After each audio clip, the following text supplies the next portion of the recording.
முத்துவோட family எல்லாருமே பார்த்தீங்கன்னா, பரசுவோட கல்யாணத்தில ரொம்ப பிஸியா வேலை செஞ்சுருக்காங்க. முத்துவும் வந்துட்டு மாப்பிள்ளை வீட்டுக்கு முடிஞ்ச அளவுக்கு இந்த எல்லா ஹெல்ப்புமே பண்ணிட்டு இருக்காங்க. இதுக்கிடையில தான் பார்த்தீங்கன்னா, மாப்பிள்ளை தாய்மாமன்னு சொல்லிட்டு கறிக்கடை மாமாவும் வந்துட்டு கல்யாணத்து வேலைய இழுத்து போட்டு செஞ்சுட்டு இருக்காரு. அந்த டைம்ல தான் பார்த்தீங்கன்னா, பரசு வந்துட்டு நான் பொண்ணோட வந்துட்டு இந்த கல்யாணத்துக்கு ஹெல்ப் பண்ணவங்கள இன்ட்ரோடியூஸ் பண்ணியிருக்கிறேன்னு சொன்னேன் இல்லையா, வாங்க காட்டுறேன் அப்படின்னு சொல்லிட்டு பார்த்தீங்கன்னா, தன் ஃப்ரெண்ட இன்ட்ரோடியூஸ் பண்ணதுக்கு கூட்டு போறாரு. அது கூட போய் பார்த்தீங்கன்னா, சமையல்காரர் இருந்துட்டு அங்க ஒரு சின்ன ஹெல்ப் சார் வாங்க சார் அப்படின்னு சொல்லி மாமாவ கூட்டு போயிடுறாங்க. சரி நீங்க போயிட்டு பேசிட்டு இருங்க நான் வந்துடுறேன் அப்படின்னு சொல்லிட்டு பார்த்தீங்கன்னா, அங்க போயிட்டு சமையல் வேலைய செஞ்சிருக்க டைம்ல தான் முத்து பார்த்துடுறாரு.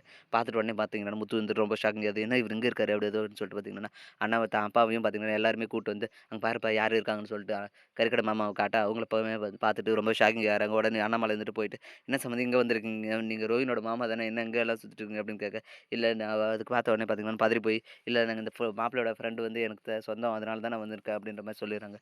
சரி வாங்க பேசிட்டு இருக்கலாம்னு சொல்லிட்டு பார்த்தீங்கன்னா அவரையுமே கூட்டு போய் பேசிட்டு இருக்காங்க. அதுக்கு இத பார்த்த ரோஹினி பார்த்தீங்கன்னா, ரொம்ப ஷாக்கிங் ஆயி, "என்னடா இவரு இப்ப மாமனார் கூட பேசிட்டு இருக்காரு. ஐயோ! உண்மைதாலாம் தெரிஞ்சிருச்சா? என்ன பண்ணலாம்?" அப்படின்னு சொல்லிட்டு யோசிச்சுட்டு பதறி போய், என்ன சொல்றதுன்னு தெரியாம முழிச்சுட்டே பார்த்தீங்கன்னா, கிட்ட போறாங்க. போயிட்டு உடனே, "வாம்மா ரோஹினி எப்படி இருக்க? நல்லா இருக்கியா? உன்கிட்ட கூட சொல்லாம வந்துட்டேன். சாரிம்மா.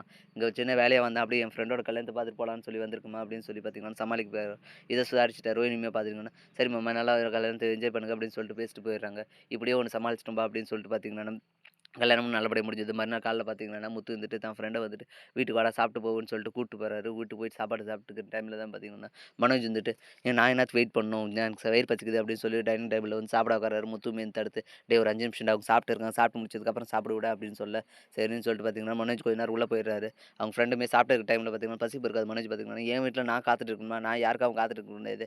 யாரோ ஒரு பிச்சைக்காரன கூட்டு வந்து அவன் சாப்பாடு போடணும்ப்பா. அதுக்கு பதிலா நான் வெயிட் பண்ணிருக்கிறேன்ப்பா. எனக்கு பசி ரொம்ப அதிகமா இருக்குது" அப்படின்னு தாம் தூம்னு கத்த, உடனே அவங்க ஃப்ரெண்டுமே வந்துட்டு பார்த்தீங்கன்னா, இத கேட்ட உடனே வெளிய எழுந்து போயிடுறாரு. அடடா! என்னடா ஆயிடுச்சுன்னு சொல்லிட்டு பார்த்தீங்கன்னா, முத்து டென்ஷன் ஆகுற டைம்ல தான் மனோஜ் வந்துட்டு சாப்பிட உட்கார்றாரு. வாடா சொல்லிட்டு பார்த்தீங்கன்னா, மனோஜ் போய் சாப்பாடு எடுத்து வச்சுட்டு சாப்பிட்றா அப்படின்னு சொல்லிட்டு வலுக்கட்டாயமா ஊட்ட, "என்னடா என்ன கொல்ல பார்க்குறியா? உன் நோக்கம் என்னான்னு தெரியும்டா. உன்னை எனக்கு பிடிக்காது. நீ ஏற்கனவே ஜெயிலுக்கு போனவன் தானே. அதனால தான் திருப்பி என்ன கொன்னுட்டு ஜெயிலுக்கு போலான்னு சொல்லி நினைச்சிட்டு இருக்க" அப்படின்னு சொல்லி சொல்ல, இத கேட்ட மீனா பார்த்தீங்கன்னா ரொம்ப ஷாக்கிங் ஆகுது. "என்னங்க உங்க அண்ணன் சொல்றதுக்கு உண்மையா? எதுக்காக நீங்க ஜெயிலுக்கு போனீங்க?" அப்படின்னு சொல்லி கேட்க, முத்துமே வந்துட்டு நடந்த எல்லா ஃப்ளாஷ்பேக்குமே சொல்ல, மனோஜால தான் தான் புருஷன் வந்து ஜெயிலுக்கு போனாரு.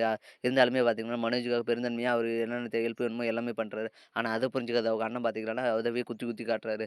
இந்த அளவுக்கு உலகத்தில பார்த்தீங்கன்னா, மனுஷங்க மோசமான ஆளுகளா இருக்காங்களே அப்படின்னு சொல்லிட்டு மீனா பார்த்தீங்கன்னா, மனோஜ் மேல கடுப்புல நொந்துட்டு இருக்காங்க. இப்படிதான் வரப்போற எபிசோட் வந்து போகுது. அடுத்து என்னலாம் இன்ட்ரெஸ்டிங்கா நடக்க போகுதுன்றது நம்ம பொறுத்து வந்து பார்க்கணும். மேலும் இது போன்ற அப்டேட்ஸ் தெரிந்து கொள்ள மறக்காம நம்ம சேனல சப்ஸ்கிரைப் பண்ணிட்டுங்க. கூட பெல் பட்டனையும் அழுத்துங்க. அப்பதான் நான் போடுற ஒவ்வொரு வீடியோ உங்களுக்கு நோட்டிஃபிகேஷன் வரும். Thank you.